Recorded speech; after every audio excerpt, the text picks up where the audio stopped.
olá, continuando as nossas gravações sobre as mulheres que nos antecederam no mundo jurídico. Eu não conhecia nada sobre Mirtes Gomes de Campos, que foi a primeira advogada do Brasil. E realmente foi muito prazeroso estudar a respeito dessa grande mulher, que realmente foi uma mulher à frente do tempo dela. A Mirtes Gomes de Campos, que foi a nossa primeira advogada, ela nasceu em 1875 em Macaé, no Rio de Janeiro. Ela cursou faculdade de Ciências Jurídicas e Sociais no Rio de Janeiro. Pouco se sabe sobre a história dela, é difícil achar alguma coisa na literatura, mas considerando que no século XIX o custo dos estudos era muito alto, mandar uma pessoa para a capital para estudar era um custo muito alto, a gente pode depreender que a família dela tinha boas condições financeiras. Mas essa mesma família foi totalmente contra que ela fosse advogada. A família queria que ela se graduasse, mas que ela não militasse.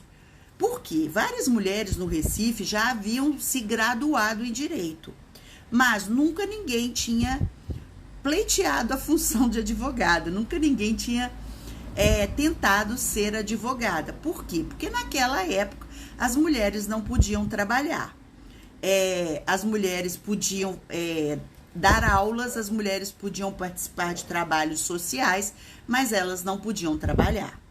Então, a família foi terminantemente contra que a Mirtes fosse advogada, né? E ela se formou em 1898. E depois que ela se formou, ela tinha que pleitear a autenticidade do seu diploma no Tribunal de Relações do Rio de Janeiro. E isso só foi possível com a ajuda de um colega de profissão de nome Vicente de Ouro Preto. Além deste reconhecimento, ela precisava também do reconhecimento da Secretaria da Corte de Apelação do Distrito Federal. E isso não foi fácil. O desembargador da época, chamado José Rodrigues, presidente da Corte, fundamentou a alegação de que a advocacia não era ofício para mulheres. Rodrigues aconselhou que Mirtes desistisse do processo. No direito romano já se dizia que a advocacia era uma profissão viril, ou seja, uma profissão só para homens, entendeu? Isso já era do embasamento do direito romano. E mais, o desembargador resolveu aconselhar a Mirtes que fosse para trás do fogão e do tanque, que era o lugar que ela deveria estar. Mas ela não se calou, não se sentiu diminuída com aquilo e continuou. Então, naquela época, não se existia a OAB como se existe hoje, mas existia o Instituto da OAB. Esse instituto ele foi criado em 1843 e até então nunca havia tido uma mulher em seus quadros. A Mirtes pleiteou essa inserção nos quadros do Instituto da OAB e, a princípio, o pedido dela foi vetado por 16 votos a 11. Mas em 12 de julho de 1906, ou seja, 7 anos após, a Mirtes conseguiu a sua filiação, com 23 votos contra 15. Mas isso tudo devido a uma grande movimentação feminista dentro da sociedade que a Mirtes conseguiu causar. Mesmo após essa inscrição, essa filiação, houve recurso de vários advogados. Mas o caso acabou sendo encerrado e Mirtes inaugurou finalmente o seu escritório à Rua da Alfândega, número 83, no centro do Rio de Janeiro. Em 1899, com o aval concedido pelo presidente da instituição, o juiz Viveiro de Castro, ela foi admitida no Tribunal do Júri. A gente vê ao longo da história da Mirtes que existiam homens que a apoiavam e existiam homens que eram pedras no sapato da Mirtes e tentavam ao máximo tirá-la, já com medo dessa concorrência feminina que depois ficou bem forte, né?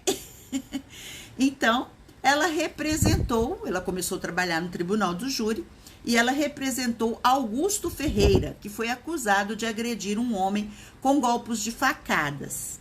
Em 11 de maio de 1898, ela conseguiu a absolvição do mesmo.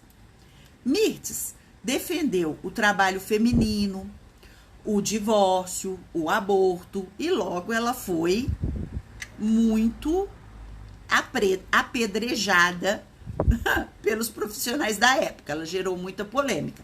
E sob a alegação de que ela fomentava o fim da família brasileira, ela foi censurada, mesmo por progressistas, como, à época, Alfonso de Guimarães. E o exercício da profissão dela de advogada novamente foi questionado.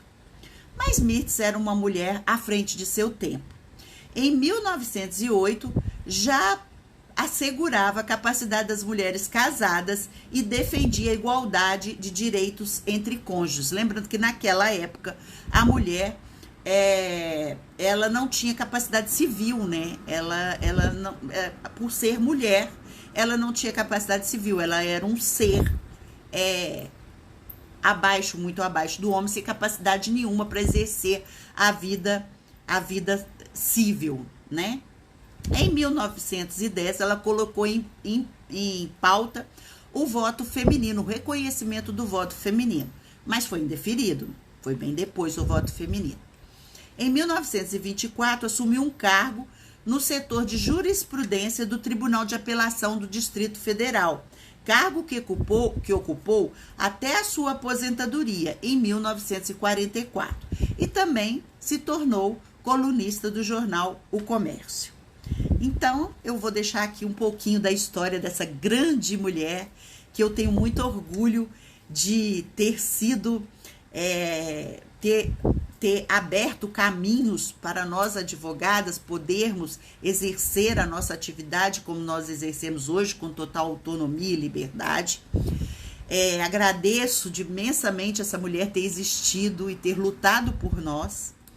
E ao longo da semana eu vou pôr algumas citações dela, porque eu fiquei muito surpreendida com o teor dessas citações, que são hoje ainda muito do momento, sabe? Ela falava coisas que hoje nós ainda não estamos lutando, nós já conseguimos muita coisa, muitas das coisas que ela lutou por nós.